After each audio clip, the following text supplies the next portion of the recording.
401k team is not wasting any time getting started on their build. They've purchased a project car, paid for it, and already have a goal of turning it into a pro touring icon. Hey guys. Hey Dan. How you doing? Good. What's up? This is Chris Horton. He's a car designer. We're Hey. sitting here looking at some designs for the CUDA we're going to build. My name is Chris Horton, and I'm a custom car designer and 3D artist. So, Chris, what is this like a CAD system you use? It's a 3D modeling program that I use for my renderings. I essentially build a car from scratch and design it to the client's specifications. Okay. And we go from there. My style differs from freehand drastically in that I build a 3D model of the car. I like to give a photorealistic representation of what the car is going to look like as opposed to a concept sketch. So this is what it's going to end up looking like. What are we starting with? Let's go take a look at it. It's outside. Okay. They say opportunity waits around every corner. What they don't say is how to avoid it. This CUDA looks like it would have trouble being a donor car, let alone the project car. But in this era, there are not a lot of project CUDAs out there. The guy wouldn't take it back? Yeah. You know, Tippy, I kind of give him a little bit of a hard time because it seems like every time he brings us the car, it's not running, it's falling apart.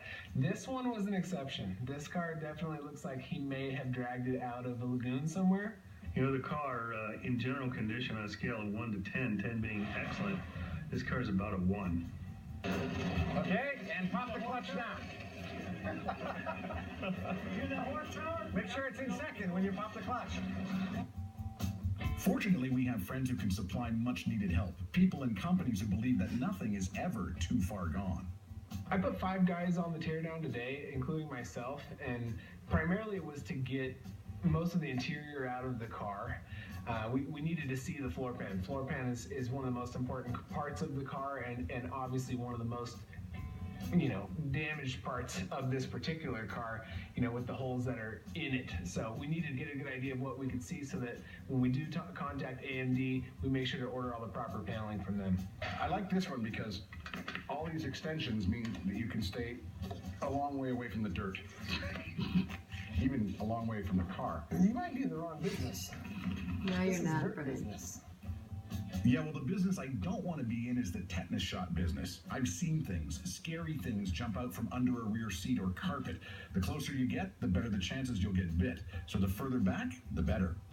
As the car was being pulled apart, we did find some interesting relics. An old pair of glasses, an old check from Pennsylvania, some old coins, and a lot of rust.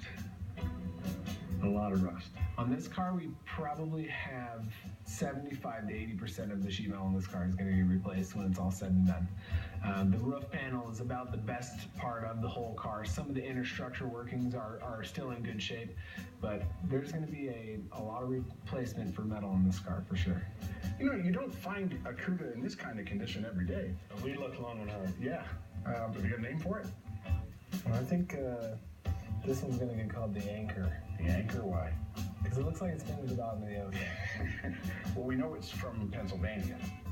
Probably Erie.